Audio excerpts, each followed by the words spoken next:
સમગ્ર ગુજરાતમાં બનાસકાંઠા જિલ્લો ભૌગોલિક દ્રષ્ટિએ ગુજરાતનો સૌથી મોટો જિલ્લો હતો। એટલે વારંવાર રજૂઆતો થતી હતી કે જિલ્લાનું વિભાજન કરીને નવો જિલ્લો બનાવવામાં આવે। એમાં દિયોદરની માગણી હતી, રાધનપુરની હતી, થરાદની હતી, અલગ અલગ રીતે માગણી હતી। પણ આજે જ્યારે એક બનાસકાંઠાના સાંસદ સભ્ય તરીકે અહીંના વેપારી એસોસિએશન હોય અને નવો જિલ્લો જે ઓગળની માગણી હતી એમની એ ઓગળ જિલ્લા સમિતિ એ સાથે મળીને મને જે એમને આવેદનપત્ર આપ્યું છે, હું આ આવેદનપત્ર એ સરકાર સુધી પહોંચાડીશ।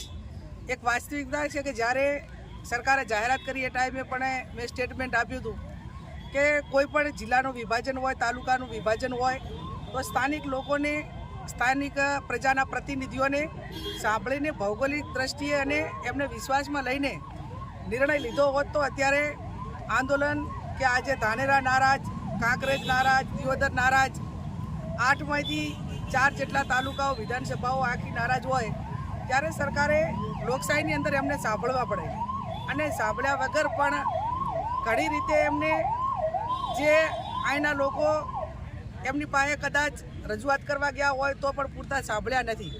એટલે એમની જે પણ રજૂઆત છે ભૌગોલિક દ્રષ્ટિની વાત હોય, ભૂતકાળમાં જ્યારે 2000માં જિલ્લા તાલુકાઓનું વિભાજન કરવામાં આવ્યું એ ટાઈમે ગુજરાતના મુખ્યમંત્રી શંકરસિંહજી વાઘેલા હતા, કોંગ્રેસનો એનો ટેકો હતો।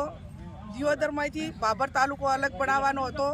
એ ટાઈમે હું તાલુકા પંચાયતની પ્રમુખ હતી અને તાલુકા પંચાયતના પ્રમુખમાંથી મારે બાબર તાલુકો અલગ બનતા એ પદેથી મારે રાજીનામું આપવું પડ્યું હતું અથવા તો ગેરલાયક સભ્યોની વેચણના કારણે હું પ્રમુખમાં નથી રહી શકી। છતાં પણ બાબર તાલુકો બનતો હતો એ ટાઈમે મેં તાલુકા પંચાયતના પ્રમુખમાંથી રાજીનામું 2000માં આપ્યું હતું। એટલે એક પ્રજાના પ્રતિનિધિએ પ્રજા માટે કરીને લડવું જોઈએ। એક લોકશાહીનો આપણને જે સત્તા સ્થાને બેહાડ્યા હોય પ્રજાએ બેહાડ્યા છે। એમ પ્રજાના ચૂંટાયેલા જે નાનાથી પંચાયતથી કરીને પાર્લામેન્ટ લોકો જે રજૂઆત કરે એ સરકારમાં નિર્ણય લેતી વખતે લોકોને સાંભળવા જોઈએ। આ સાંભળ્યા નથી। આજે માજી ધારાસભ્ય સાહેબ છે, આ જિલ્લાના પ્રતિનિધિઓ છે, એમને મને આવેદનપત્ર લેવા માટે બોલાવી છે।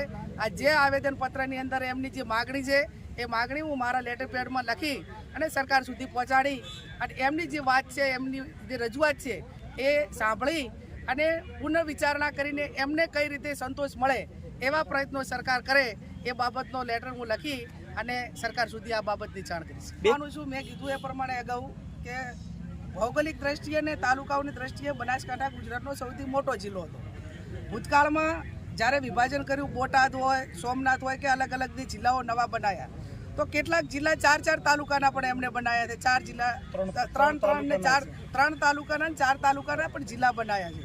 તો એમને થરાદે બનાવવો હતો, દિયોદરે બનાવવો હતો તો સરકાર એ પ્રમાણે બનાવી શકતી હતી અને ઓગળ જિલ્લો વચ્ચે એની ભૌગોલિક દ્રષ્ટિએ અને કાંકરેજ પણ પાલનપુરમાં જવા માટેની અપેક્ષા ન રાખોત, કદાચ એમને એ પ્રમાણે બધાને વિશ્વાસમાં ઓગળ બનાવ્યો હોત અને જે રીતે બોટાદના આદિ જિલ્લાઓ બનાવ્યા છે એકને બદલે સરકારે 2 જિલ્લા બનાવવાની જરૂર હતી તો થરાદે થોત, પણ એવું નથી કર્યું। માત્ર ને માત્ર એક વ્યક્તિના અહમ અને એક વ્યક્તિના નિર્ણય માટે કરીને આખા જિલ્લાને ખેદન મેદન કરીને જે લોકોની લાગણી હતી એ લોકોની લાગણીને ગ્રાહ્ય રાખી નથી।